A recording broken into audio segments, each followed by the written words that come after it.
حضرت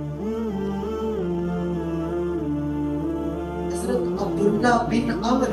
رضی اللہ تعالیٰ عنہ اس حدیث پاک کے راوی ہیں، سرکار نے ارشاد فرمایا الصیام والقرآن یشفعان للعبد یوم القیامہ۔ ارشاد فرمایا کل قیامت کا دن ہوگا تو فرمایا روزہ بھی اور قرآن بھی بندے کی شفاعت کر کے اسے جنت میں لے کے جائے گا۔ فرمایا کل قیامت کا دن ہوگا تو روزہ عرض کرے گا باری تعالیٰ میں نے اس بندے کو کھانے سے پینے سے خواہشات کی تکمیل سے روکے رکھا اور میری وجہ سے یہ بندہ رکا رہا، یا اللہ میں اس کی سفارش کرتا ہوں تو اسے جنت میں بھیج دے۔ پھر قرآن کریم اللہ رب العزت کی بارگاہ میں عرض کرے گا باری تعالیٰ